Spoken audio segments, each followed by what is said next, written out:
Un prédateur que personne n'attendait s'est glissé en toute discrétion dans la nature tchèque.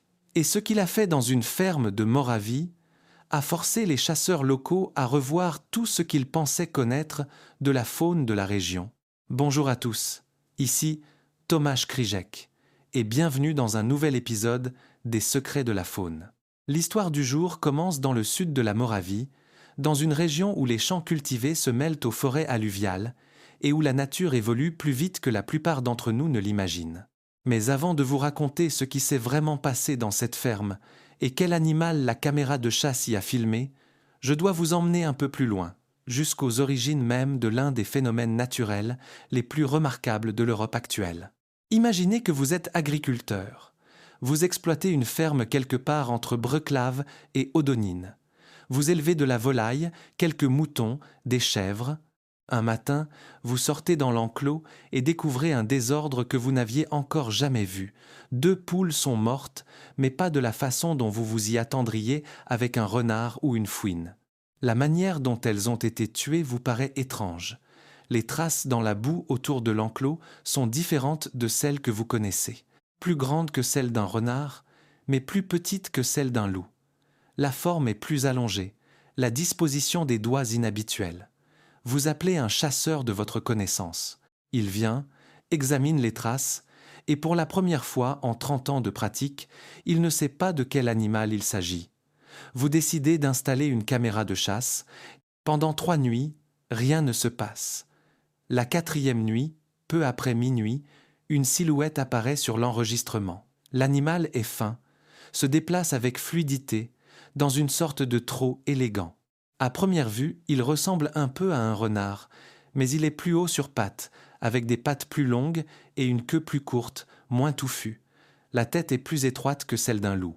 Les oreilles sont pointues, et les yeux brillent dans la lumière infrarouge de la caméra comme 2 billes d'ambre. Le chasseur repasse l'enregistrement encore et encore. Puis il appelle la rédaction régionale et prononce une phrase à laquelle il ne croyait pas lui-même une semaine plus tôt. « Je crois que nous avons un chacal. » Et vous vous dites peu, être un chacal en République tchèque? Impossible. Les chacals vivent en Afrique, au Moyen-Orient peu, être quelque part dans les Balkans. Comment aurait-il pu arriver ici, en Europe centrale, dans un paysage que nous croyons connaître par cœur? C'est exactement ce que pensaient encore les spécialistes il y a quelques années à peine. Mais la nature a ses propres plans, et l'un d'eux est en train de se dérouler juste sous nos yeux. Commençons par comprendre qui est réellement le chacal doré. En latin, Canis aureus, littéralement chien doré. C'est un carnivore de la famille des canidés qui occupe un territoire immense, du sud-est de l'Europe au Moyen-Orient jusqu'en Asie du Sud.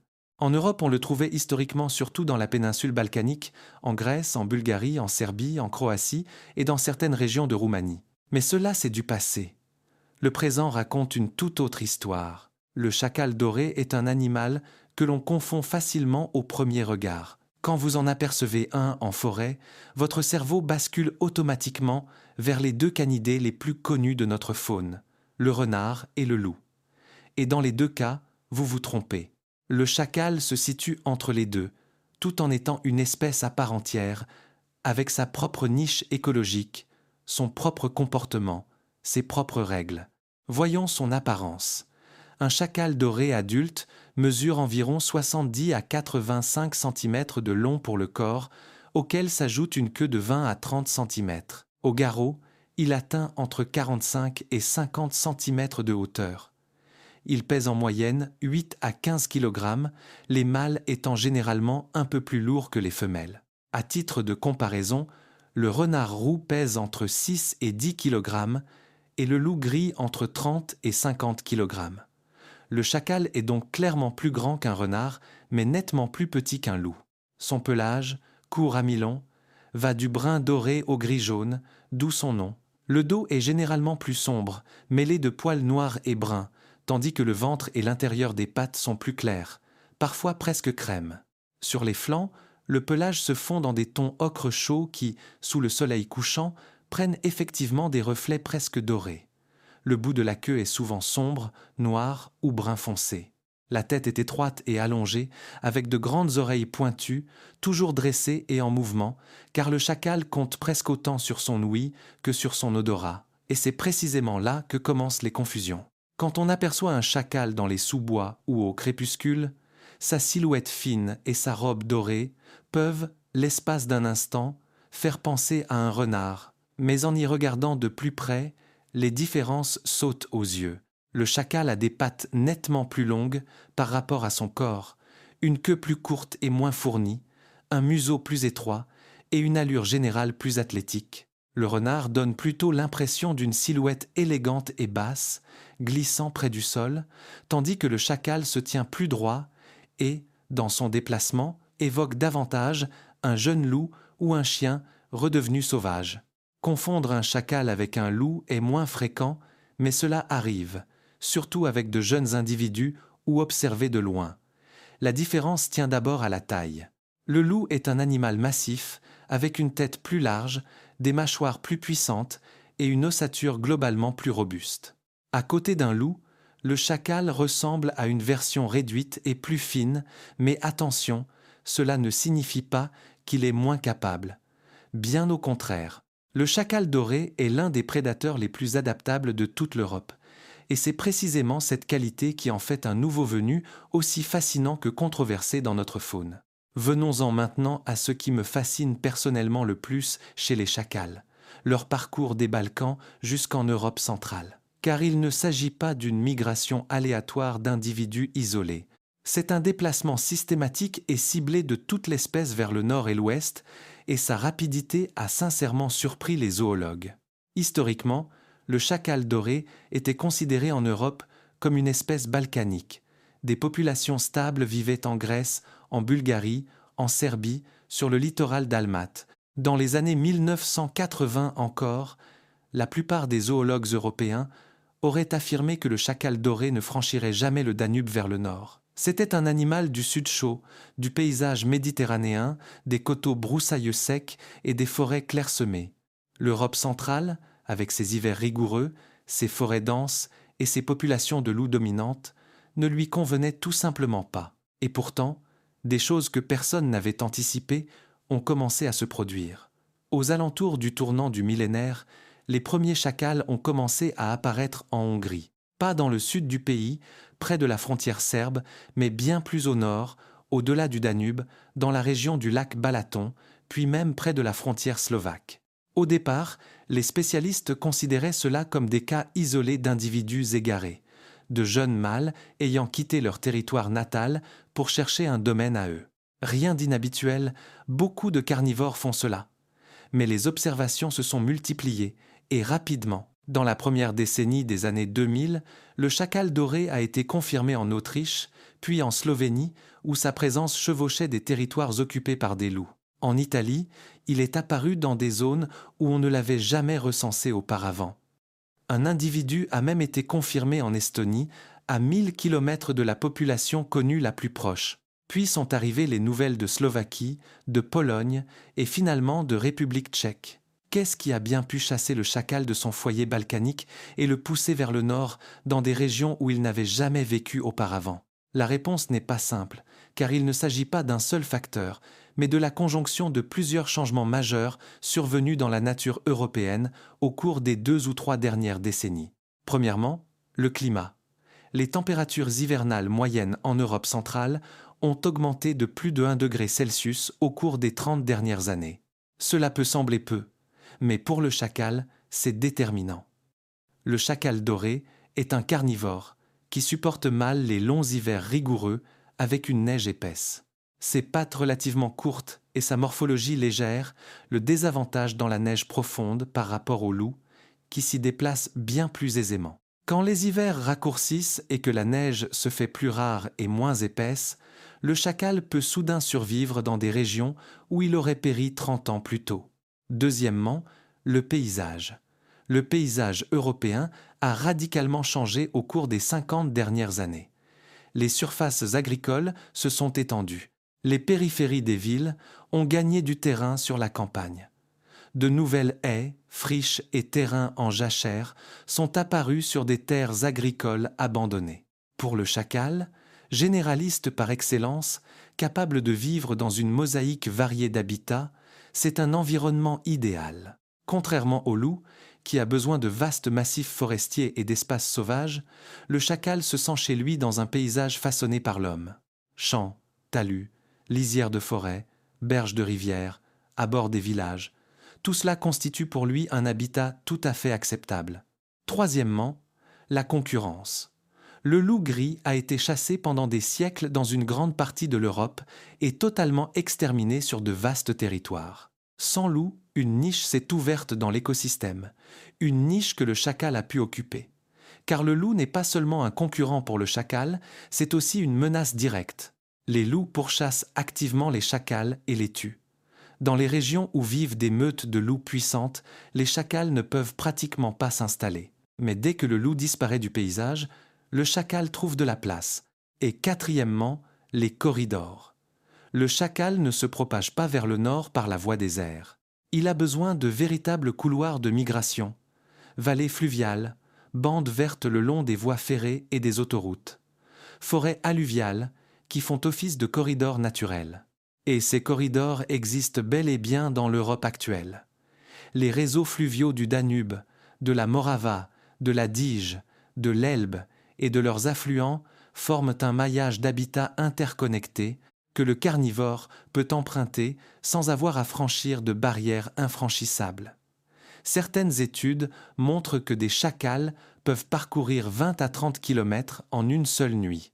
Cela signifie que la distance entre la Hongrie et le sud de la Moravie, environ 250 km, pourrait théoriquement être parcourue par un chacal en moins de 2 semaines. Tout cela réunit à créer une situation où le chacal doré ne se répand pas seulement lentement et progressivement, mais littéralement de façon explosive. Les spécialistes parlent de l'une des expansions naturelles de mammifères les plus rapides de l'histoire européenne moderne.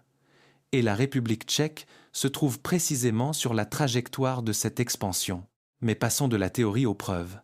Que sait-on réellement de la présence du chacal doré sur le territoire tchèque? On en sait étonnamment beaucoup, et pourtant probablement encore trop peu. La première observation fiable et documentée d'un chacal doré en République tchèque remonte à 2006, lorsqu'un individu a été abattu dans la région de Břeclav. À l'époque, cela ressemblait à une simple curiosité. Le chasseur qui avait tiré sur l'animal pensait au départ avoir abattu un renard à la robe inhabituelle. Ce n'est qu'une analyse ultérieure qui a confirmé qu'il s'agissait bien d'un chacal doré. Cette découverte a suscité de l'attention, mais la plupart des spécialistes l'ont interprété comme un cas isolé d'individus égarés. Sauf que les cas isolés ont commencé à se répéter. Au cours des années suivantes, des signalements sont arrivés de différentes régions de Moravie. Des caméras de chasse dans les Carpates blanches ont capturé un animal correspondant à la description du chacal. De la région de Znojmo sont venus des rapports de bruit nocturnes que les chasseurs locaux ne parvenaient à attribuer à aucune espèce connue. Un hurlement long et aigu, mélange de gémissements de renard et de hurlements de loup, mais avec un ton montant caractéristique, une sorte de yodel typique du chacal. Peu à peu, les signalements se sont étendus au-delà de la Moravie. Des preuves de la présence du chacal sont apparues dans la région de Vysočina, dans la plaine de l'Elbe et même aux abords de Prague. Certaines de ces observations sont contestées et font débat parmi les spécialistes, mais d'autres sont indiscutables. Des photos et vidéos de caméras de chasse, des empreintes dans la boue analysées par des spécialistes du pistage, des échantillons génétiques prélevés sur des excréments et des poils trouvés près de clôtures et de passages. Les enregistrements sonores sont particulièrement intéressants.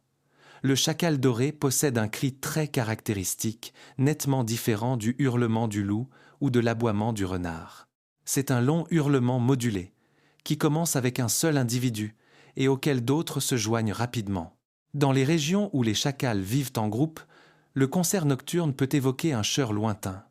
Dans les Balkans, ce son fait partie du paysage sonore nocturne habituel. En République tchèque, seules quelques personnes l'ont entendu jusqu'à présent, mais celles qui l'ont entendu ne l'oublient pas. Ce qui est important, c'est que les signalements ne concernent plus seulement des individus isolés et égarés. Il existe de sérieux indices selon lesquels, dans le sud de la Moravie, notamment à la confluence de la Morava et de la Dige, et dans les forêts alluviales alentours, des chacals commenceraient à s'installer durablement. Des traces, suggérant la présence de couples, ont été trouvées, et certaines observations de terrain laissent même penser qu'une reproduction pourrait avoir lieu. Si cela se confirmait, ce serait une étape décisive. Cela signifierait que le chacal doré n'est plus, en République tchèque, un simple visiteur, mais un résident. La carte de répartition établie par les zoologues et les organismes de protection de la nature tchèque révèle un schéma clair. La majorité des signalements proviennent de la région du sud de la Moravie, Podigi, Břeclav, Hodonín et Palava. Le second foyer se situe en Moravie orientale, dans les Carpates blanches et près de la frontière slovaque. Mais des observations isolées arrivent aussi de lieux où l'on n'attendrait pas de chacals, autour des étangs de Trebogne, dans la plaine de l'Elbe, dans les forêts à la frontière entre la Bohême et la Moravie. Le chacal se déplace dans le paysage en suivant les cours d'eau, et comme le réseau fluvial tchèque est dense et bien connecté, ses possibilités de dispersion sont pratiquement illimitées. Nous en arrivons maintenant à ce que je considère comme le cœur de toute cette histoire. Comment le chacal doré se compare-t-il à ses cousins, le loup et le renard, présents dans notre nature depuis toujours? Commençons par la chasse. Le renard roux est avant tout un chasseur solitaire, spécialisé dans les petits rongeurs, les lapins, les insectes et les fruits. C'est un excellent chasseur de campagnols, élégant et précis, mais concentré sur de petites proies. Le loup se situe à l'autre extrémité du spectre. Il chasse en meute, s'attaque à de grandes proies cerfs, chevreuils, sangliers, et sa stratégie de chasse repose sur le travail d'équipe, la poursuite d'endurance et l'attaque coordonnée. Le chacal se situe quelque part entre les deux, mais c'est sa polyvalence qui le distingue vraiment. C'est un opportuniste dans le meilleur sens du terme. Il chasse seul ou en couple, capable d'attraper un lièvre, un faisan, un campagnol, une grenouille, mais il se nourrit tout aussi bien de fruits, de baies, des déchets des zones habitées, de charognes d'animaux morts et des restes des repas humains. Son régime alimentaire est incroyablement varié. Dans une étude bulgare, des chercheurs ont analysé le contenu d'estomac de chacal et y ont trouvé des traces de plus de 50 sources de nourriture différentes, des insectes aux fruits, en passant par les petits mammifères et les restes d'animaux domestiques. Cette flexibilité est sa plus grande force, mais le chacal a aussi des caractéristiques dont on parle peu et qui pourraient vous surprendre. Premièrement, c'est un excellent nageur. Contrairement au renard, qui a plutôt tendance à éviter l'eau, le chacal traverse volontiers et fréquemment les rivières, nage dans les canaux et évolue dans les zones humides avec une aisance totale. C'est la raison pour laquelle les forêts alluviales sont son habitat de prédilection et pourquoi il se propage justement le long des cours d'eau en République tchèque. Deuxièmement, le chacal est un animal étonnamment intelligent et social. Il vit en couple, et ces couples restent souvent unis toute leur vie. Le couple chasse ensemble, surveille le territoire ensemble et élève les petits ensemble. Dans certains cas, les jeunes d'une portée précédente restent auprès de leurs parents et aident à s'occuper de leurs cadets. Cette structure coopérative rappelle davantage une meute de loups que le mode de vie solitaire du renard. Troisièmement, le chacal possède des sens remarquables. Son ouïe est extrêmement fine, il peut détecter le mouvement d'un campagnol sous une couche d'herbe à plusieurs mètres de distance. Son odorat est comparable à celui d'un chien domestique, ce qui lui permet de repérer de la nourriture sur de grandes distances, et sa vision nocturne est parfaitement adaptée à son activité crépusculaire et nocturne, moment où il est le plus actif. Quatrièmement, et cela devrait intéresser tout éleveur d'animaux de ferme, c'est un animal capable de franchir des obstacles qui arrêteraient un renard. Il peut sauter une clôture de 2 mètres, creuser sous un enclos et ronger un grillage métallique. Ses mâchoires sont plus puissantes que celles d'un renard, et sa motivation à obtenir de la nourriture est considérable. Quand un chacal trouve une source de nourriture, il y revient de manière répétée et méthodique. Et c'est là qu'il convient de se poser une question qui divise autant les spécialistes que le grand public en 2 camps. Le chacal doré représente-t-il une menace ou un atout pour la nature tchèque? Les partisans du premier point de vue mettent surtout en avant les dégâts causés au bétail et au petit gibier. Le chacal chasse le lièvre, le faisan, la perdrix et d'autres espèces dont les populations sont déjà sous pression en République tchèque. Pour les chasseurs qui s'efforcent de maintenir ou de restaurer le petit gibier, son arrivée est une mauvaise nouvelle.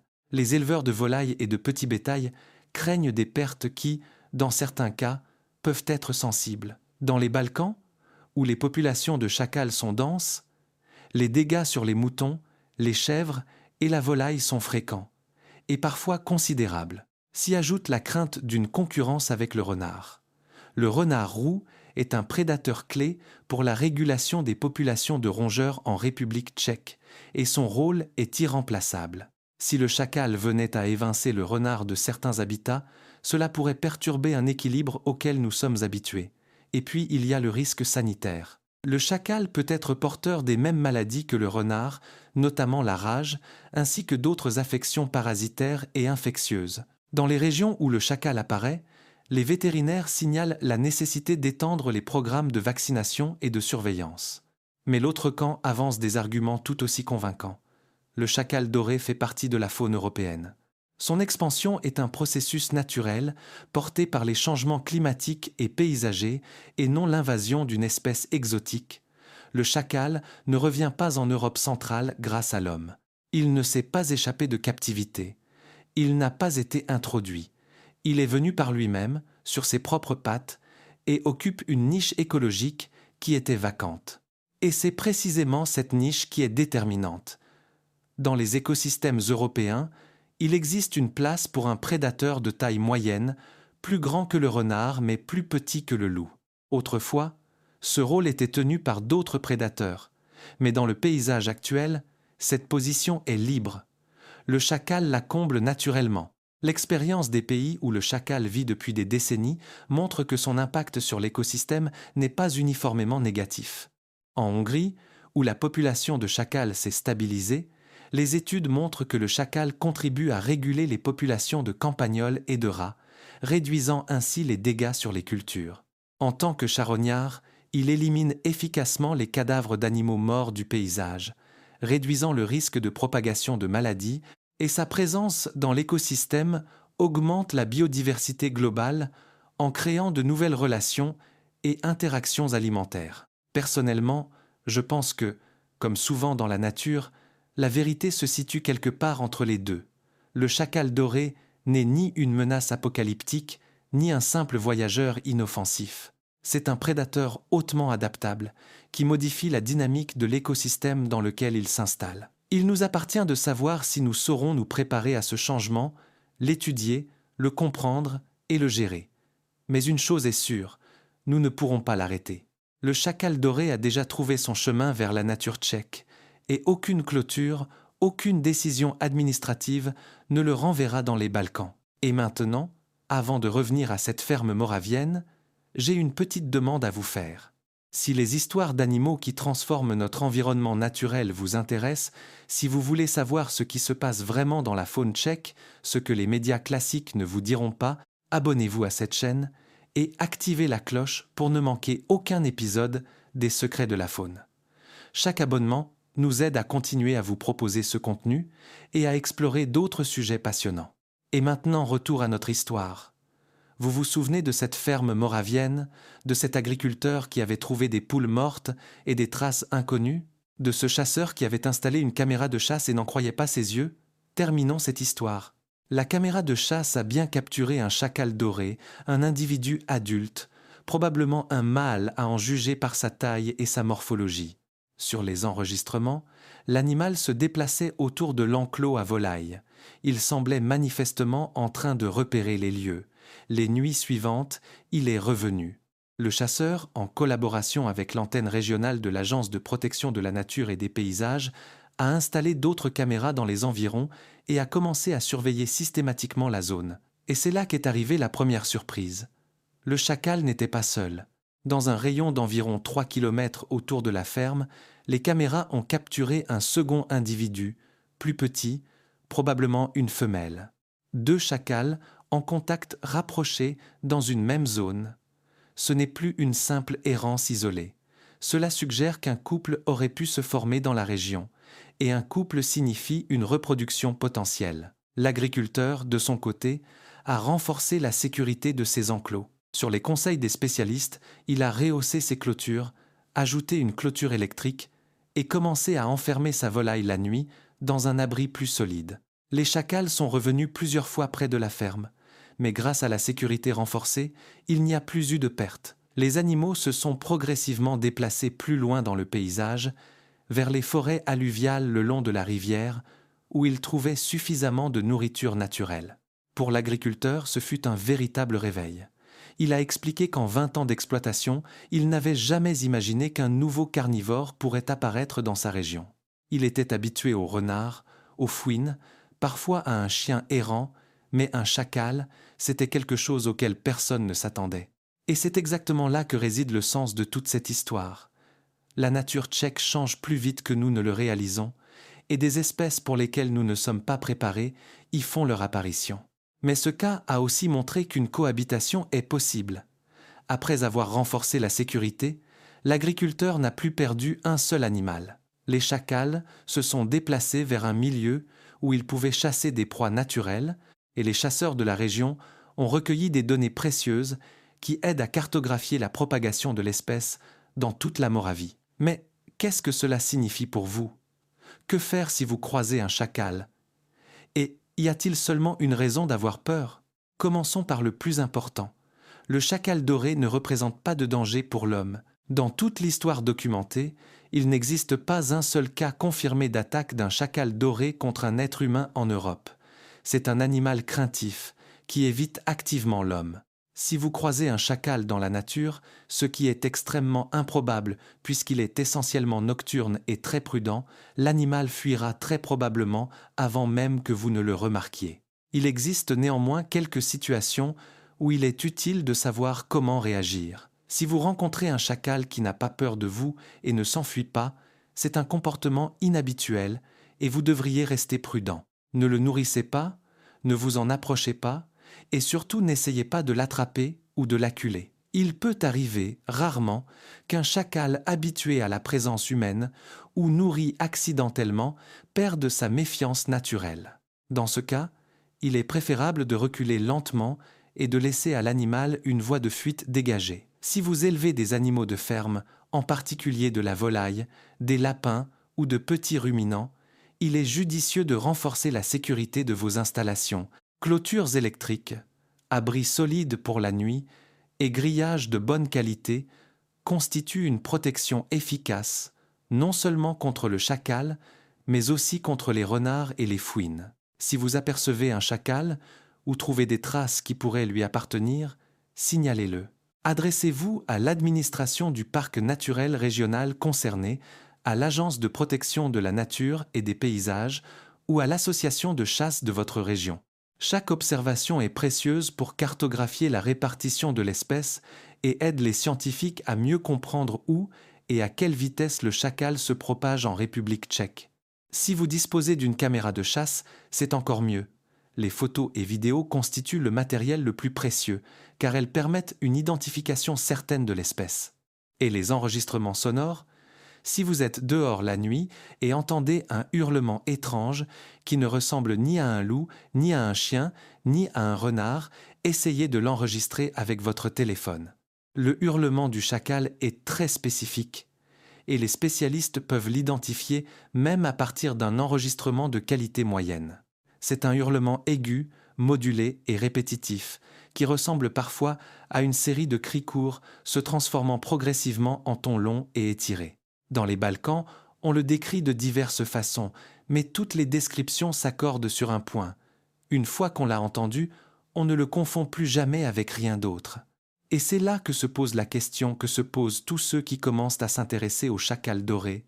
Va-t-il se répandre dans toute la République tchèque ? La réponse dépend de nombreux facteurs, mais la plupart des spécialistes s'accordent à dire que oui, du moins dans une certaine mesure. Le paysage tchèque offre au chacal des conditions quasi idéales, des hivers doux qui le deviennent encore davantage, une mosaïque variée d'habitats offrant une nourriture abondante, un réseau dense de cours d'eau servant de corridor migratoire et, sur la majeure partie du territoire, une densité relativement faible de population de loups susceptibles de le repousser. Mais il y a aussi des limites. Dans les régions où le loup revient, notamment dans les Beskides, en Šumava et dans certaines parties du nord de la Bohême, le chacal ne parviendra probablement jamais à établir une population stable. Le loup est à la fois son concurrent direct et son prédateur. Là où se trouve le loup, il n'y a pas de place pour le chacal. Cela signifie qu'une mosaïque géographique intéressante devrait probablement se dessiner en République tchèque. Des loups dans les régions montagneuses et submontagnardes, des chacals dans les plaines et le long des rivières, et des renards partout. Bien entendu, personne ne peut prédire avec exactitude comment la situation va évoluer. Le climat change, le paysage change, et avec eux les règles du jeu changent aussi. Le chacal doré est un animal qui nous enseigne l'humilité. Il nous apprend que la nature ne respecte ni nos catégories, ni nos attentes, qu'elle est dynamique, changeante et constamment surprenante. Vous savez ce qui me fascine le plus dans toute cette histoire ? C'est que nous vivons une époque où la faune d'Europe centrale se transforme littéralement sous nos yeux. Il y a 30 ans, il n'y avait en République tchèque ni loup, ni chacal, ni élan, ni grue cendrée nichant dans la plaine de l'Elbe. Aujourd'hui, tout cela est là. Un paysage qui, pendant des siècles, avait perdu des espèces, commence soudain à les retrouver, et cela de manière que personne n'avait anticipé. Le chacal doré est l'un des exemples les plus spectaculaires de ce processus. C'est un animal qui nous pousse à réfléchir à ce que signifie réellement la nature tchèque. Quelque chose de figé, tel qu'on le trouve dans les manuels, ou un organisme vivant qui respire et évolue sans cesse. Et c'est précisément ici que j'aimerais donner mon point de vue personnel. Je pense que l'arrivée du chacal doré est une opportunité. L'opportunité d'étudier un processus écologique fascinant en temps réel, l'opportunité d'apprendre à vivre avec une nouvelle espèce dans notre paysage, l'opportunité de comprendre que la protection de la nature ne consiste pas à conserver le passé, mais à appréhender l'avenir. Oui, cela apportera son lot de problèmes. Il y aura des dégâts sur le bétail, des conflits avec les chasseurs, des inquiétudes et des malentendus. Mais ce sont tous des problèmes que l'on peut résoudre, à condition de les aborder avec des connaissances, du respect pour la nature et une volonté de s'adapter. Mais vous, qu'en pensez-vous ?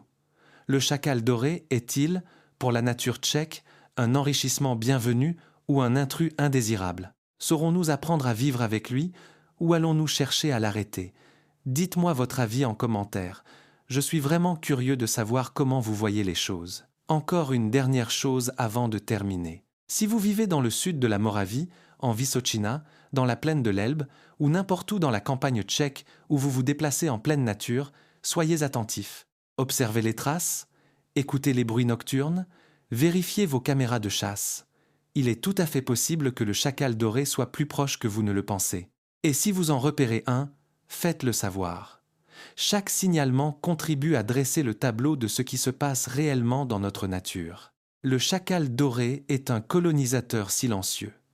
Il n'est pas arrivé en fanfare, il n'est pas arrivé avec des signaux d'alarme. Il est venu à pas feutrés, la nuit, le long des rivières et des haies, et s'est installé dans un paysage qui le lui permettait. C'est à nous de décider si nous l'accueillons comme un nouveau voisin ou si nous en faisons un ennemi. Mais quelle que soit notre décision, il est déjà là, et il y restera très probablement. Je suis Tomáš Křížek. Vous venez de regarder Les secrets de la faune, et on se retrouve dans le prochain épisode. Merci d'avoir été avec moi. Et n'oubliez pas, la nature qui nous entoure regorge de surprises.